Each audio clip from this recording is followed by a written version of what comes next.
Baik, saya akan ngobrol-ngobrol dengan Pak Hayun. Yang pertama mungkin Pak Hayun bisa menceritakan awal mula kenal Habib itu kapan dan di mana. Silakan Pak Hayun. Oh iya, terima kasih. Assalamualaikum warahmatullahi wabarakatuh. Pengalaman saya kenal dengan seorang Habib. Emang saya itu asli dari lereng Gunung Slamet. Itu turun ke Cilacap itu di pondok pesantren Kesugihan Al-Ihya Ulumadin yang dalam rangka nyantri ya. Dalam rangka nyantri. Dan pengalaman saya itu memang dari dulu memang orang ya mantan daripada Kang Sadar. Dari tahun 80 itu saya sudah di tempat Kang Sadar sampai 87, 88 saya masuk Kesugihan. Nah, begitulah saya di Kesugihan. Itu awal di Kesugihan itu saya belum nggak tahu, kiai aja baru tahu di itu apalagi Habib gitu. Nah, waktu itu ada Habib masih anak-anak lah gitu, tapi sudah brengsek lah istrinya, pokoknya gak bikin reseh lah. Nah, saya itu saya juga mantan dari Kang Sadar. Ya melihat seperti itu ya hati itu ingin tantang gelut, tantang gelut gitu. Nah, tantang gelut, tapi ada temen akhirnya diklarifikasi jangan ini Habib, nanti ini adalah turunnya Rasulullah, nanti kamu kewalat. Nah, dari situlah saya mulai terdoktrin. Tahun 80-an. 88. Iya, tahun 88 itu berarti. Nah, disitulah awal saya kenal dengan Habib. Di awal kenal Habib di pondok pesantren Al-Ihya Ulumadin Kesugihan ya. Iya. Oke. Terus setelah itu bagaimana? Ya, perjalanan perkenalannya dengan Habib. Ya, akhirnya akrab dengan Habib-Habib saya. Nah, waktu itu emang yang nyantri di Kesugihan itu banyak, termasuk Habib-Habib gitu. Waktu itu. Sedekat apa hubungannya dengan para Habib ketika di pondok?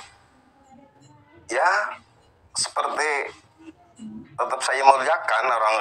Begitu saya tahu tentang Habib itu saya tetap memuliakan.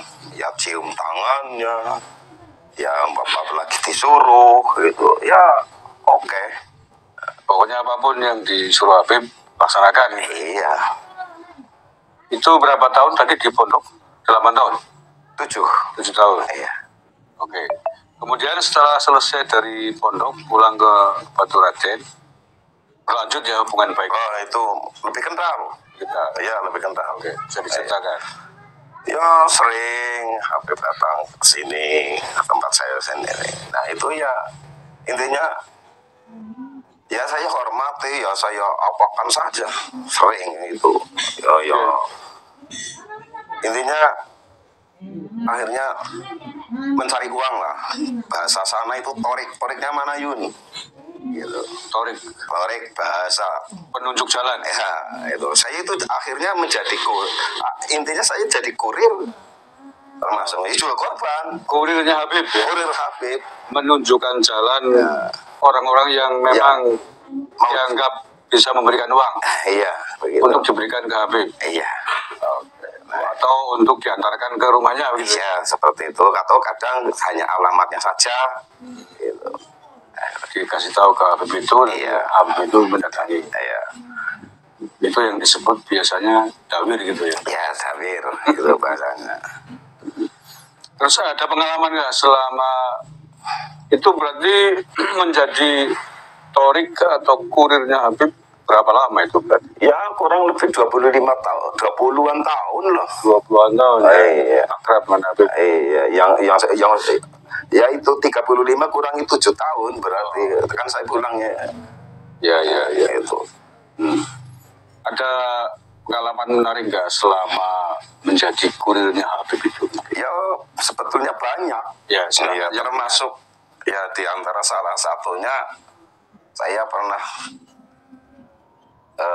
dawir ke tempatnya seorang kiai, ya sekarang sudah almarhum sayangnya. Jangan disebutkan namanya. Iya, seorang kiai itu malam, terus akhirnya paginya itu kiainya itu nggak terima dengan saya. Alasannya itu pokoknya pemerasan. Oke itu. Bahkan kiainya itu saya ditantang mau dilaporkan polisi. Nah dari situ saya tantang juga kiainya. Apalagi cuman penjara, cuman laporan polisi. Mati bela Habib sayun sanggup siap. Itu sampai cintanya saya sama Habib itu sampai situ. Saking muhibbinya. Iya. Ini saya kira adalah kondisi yang rata-rata terjadi di dunia santri yang terdoktrin oleh doktrin Habib untuk mencintai Habib sehingga apapun diberikan, bahkan nyawa pun dikorbankan demi mengikuti atau membela Habib. Oke, terus setelah itu lanjutkan. Ya akhirnya begitu ada tesis yang seperti tesisnya Kiai Maduddin ini. Ntar dulu. Oh iya. Pengalaman saya sampai itu ya banyak sekali lah ya, termasuk sebetulnya udah nggak enak lah kalau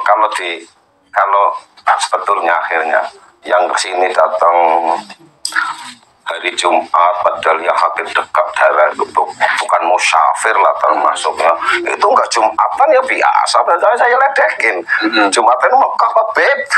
Nah, itu saya kasih ledek. Ada yang datang itu malah tinggal subuhan ya biasa, tapi ya waktu itu ya saya bela saja orang itu. Dan memang bagi saya udah terdoktrin waktu itu yang namanya Habib semua, walaupun itu bajingan, walaupun itu nopo saja, itu walaupun maksiat itu tetap cap surga, itu harus dihormati. Saya itu harus tetap mencintai waktu itu. Terus selain itu mungkin ya ini kan demi diambil hikmahnya, nggak apa-apa, yang penting jangan disebutin namanya Habib ya sering ke tempat teman-teman kita, hampir teman-teman kita yang ada sekitar daerah saya itu hampir udah kena semua. Itu saya uangnya. Iya, yang amplop kalau itu jumlahnya berapa biasanya kalau minta? Kalau amplop itu enggak itu. Contohnya Mumuludan bagi amplop, Habib si A datang, Habib si B datang. Nah itu contohnya itu yang ecek-ecek gitulah. Yang ngocok-ngocok. Yang ngocok-ngocok ya ada itu. Sampai berapa? Oh, ada yang sampai yang terakhir aja ya, ini yang terakhir. Kemarin itu sebelum masalah nasab. Iya. Sebelum Ramadan masuk itu termasuk terakhir. Itu ada yang 10 juta cung. Itu ada yang 10 juta cung. Kalau saya sendiri itu 400. Nah, iya. Nah, itu. Ada yang lebih besar lagi mungkin? Ya ada. Sekitar berapa? Ada yang 35, ada yang 25 juta. Iya. Wih, itu biasa. Ini orang berperhatian kaya-kaya ya. Rela menyumbangkan uang dengan endingnya 30 juta, 25 juta, 10 juta. Itu bukti bahwa santri selama ini sesungguhnya sudah luar biasa muhibbinya dengan para Habib. Oke, mungkin yang lain selain masalah dawir itu, perbuatan-perbuatan yang mungkin kita anggap maksiat lah atau tidak sesuai dengan syariat. Pernah ada Bang Ayun nemuin Habib yang datang ke sini? Gimana?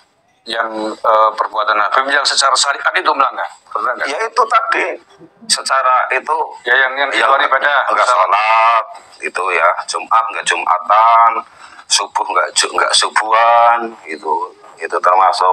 Ada yang kesini bahwa orang perempuan ya ada Pak. Istrinya mungkin. Bukan, bukan ada gitu. Tapi tetap khusnudon ya. Bahkan ada yang ganja, Buset. ada yang ganja. Oh, Gitu.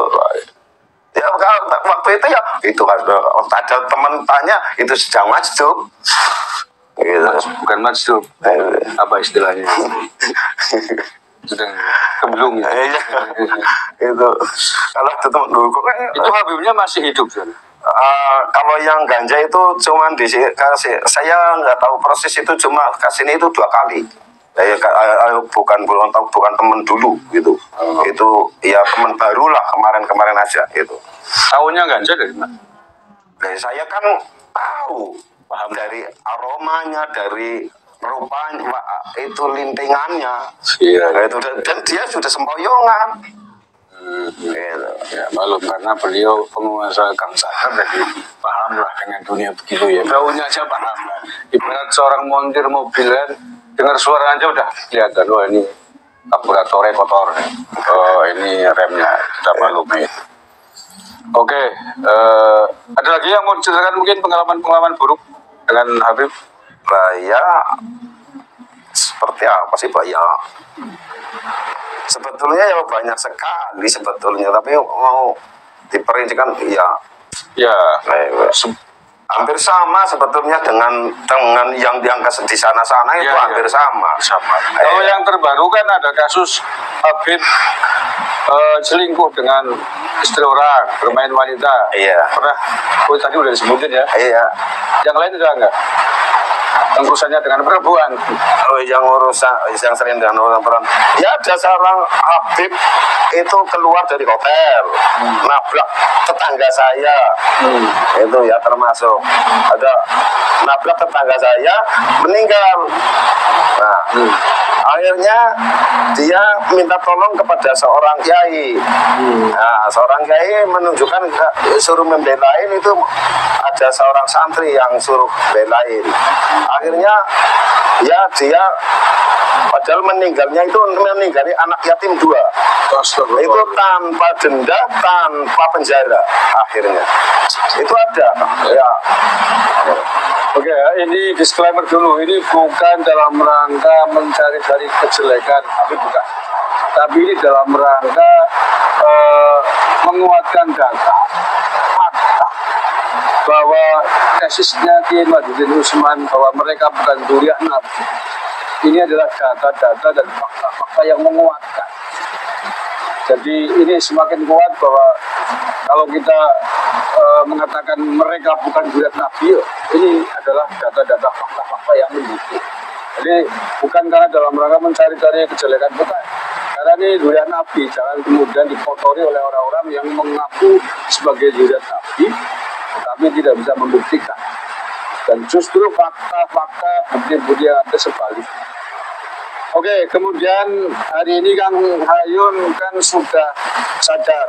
Itu awal mulanya bagaimana ceritanya meyakini bahwa mereka bukan dzurriyyah Nabi? Ya, karena pertama itu saya melihat itu di YouTube itu ada tes yang mengungkap itu Kiai Maduddin itu. Jadi akhirnya saya itu pikir kok pas, maksudnya kalau saya tentang nasab saya nggak menguasai tentang sejarah, saya nggak menguasai, tapi saya fakta di lapangan. Gitu saya masa kalau turunannya Rasulullah benar yang seperti ini nah, itu saya lebih kuat. Itu karena saya kuatnya dari situ, karena di lapangannya, bukan karena ya diawali memang dari tesisnya Kiai Maduddin dan sejarah-sejarah, tapi kan saya tentang ilmu nasab, kitab nasab saya enggak menguasai. Iya, sama iya, hanya taklid saja itu.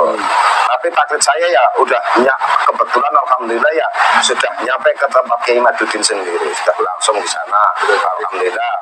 Dan sejarah-sejarah ya saya hanya sebatas melihat di YouTube itu aja. Saya memang bukan ahli ahlinya. Ikut mempelajari lah ya, Iya. ikut mendengarkan. Mendengarkan, saya belajar, nah itu lebih kuat saya. Wah, dan sekarang percaya ya bahwa mereka bukan Grand Nabi. Oh, saya 100%. 100% percaya bahwa Iya. mereka bukan, Karena hanya saya keyakinan dengan melihat faktanya. faktanya ya. Iya. Ya, digabung berarti data, fakta ditambah penelitian manuskripnya Kiai Maduddin Usman dan kemudian ada cerita sejarah-sejarah ya. Iya. Akhirnya 100% tidak percaya bahwa Tidak mereka percaya kalau saya yakin. Kalau saya yakin kalau Dzurriyyah Rasul betul, tidak mungkin akan maksiat yang seperti itu yang saya alami. Oke.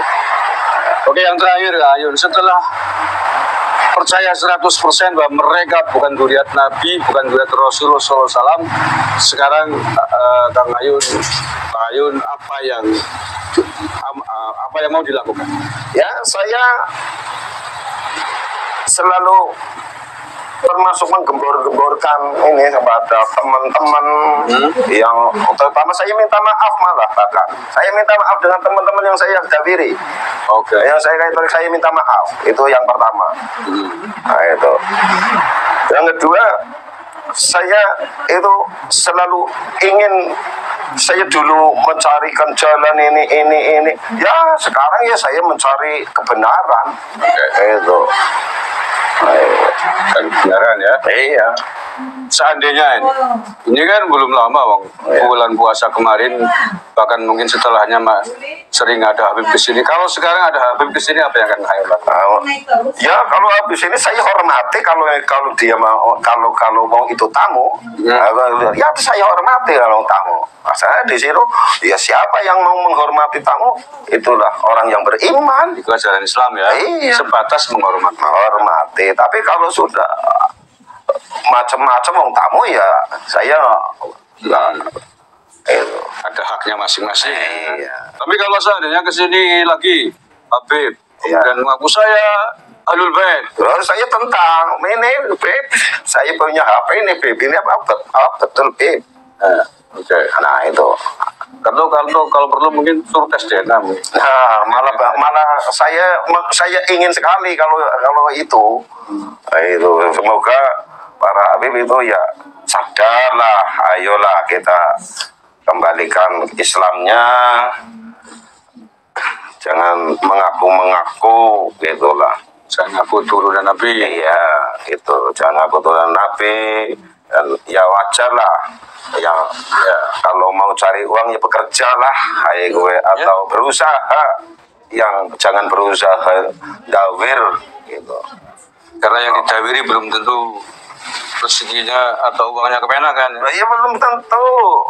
Ya kalau saya sendiri gitu loh Pak. Kadang-kadang ya memang saya jarang sekali, tapi kan toriknya utamanya. Iya. Penunjuk jalan. Iya, masa saya keluarnya uang sih nggak seberapa. Ayo, tapi saya mencarikan jalan. Ya. Oke, tapi tadi Pak Ayun sudah meminta maaf kepada katakanlah korban-korban yang sempat didawirin atas petunjuk jalannya. Mudah-mudahan ini dimaafkan. Baik, Ayun, terima kasih sekali atas ceritanya yang saya kira sangat bermanfaat, akan menjadi hikmah bagi kita semuanya. Betapa orang NU apalagi santri dulu sangat muhibin kepada para habib. Tapi saat ini karena memang sudah ditemukan tentang sejarah, tentang nasab mereka mengkonflik, tidak tersambung, bukan turunan Nabi, ya kita harus terima itu sebagai sebuah kenyataan. Mudah-mudahan para Habib Legowo itu yang kita inginkan, tidak usah lagi mengaku-ngaku sebagai dzurriyyat Nabi sebelum bisa membuktikan, baik secara catatan nasab, tes DNA, ataupun yang lain, misalkan pengakuan dari narkoba dunia internasional. Sekian, terima kasih. Ada tambahan? Ada Pak. Oh, silakan. Ini saya ya bukan menghimbau, tapi ya dengan teman-teman, khususnya teman-teman Al-Ihya Ulumuddin, ya barangkali ini saya minta maaf banyak kesalahan pada teman-teman, yang pernah saya gawiri, yang belum sempat saya silaturahim ke teman-teman Al-Ihya, ya saya minta maaf. Dan moga-moga teman-teman ya marilah kita sadarlah itu kalau belum tahu persis ya coba dikoreksi atau didengarkan atau dilihat tentang tesisnya Kiai Ahmaduddin gitulah buat teman-teman. Moga jangan melihat hanya satu pihak saja gitu. Emang saya sih maklumi sekali ini sudah ya lama sekali sih ya terjadi yang seperti ini, terdoktrin seperti ini Bang, saking lamanya. Makanya ya saya maklumi sekali ya, dari yang teman yang masih muhibin, masih cinta dengan cinta pada habaib ya saya maklumi karena ini Pak. Tapi ya semoga jangan hanya melihat satu pihak gitu. Ya, kalau dilihat dua-duanya nanti akan tahu mana yang benar, mana yang tidak. Dibandingkan. Nah, kalau hanya melihat satu pihak saja ya ayo selamanya akan menjadi muhibin. Ya, selamanya akan menjadi muhibin. Itu. Ya begitulah dari saya pada semuanya lah, khususnya teman-teman dan semuanya sajalah, intinya saya minta maaf, ada kesalahan saya minta maaf gitu Pak. Sudah? Tidak. Ya, terima kasih Sahari, bila taufik walhidayah wal inayah. Wallahul muwaffiq ila aqwamit thoriq. Assalamualaikum warahmatullahi wabarakatuh.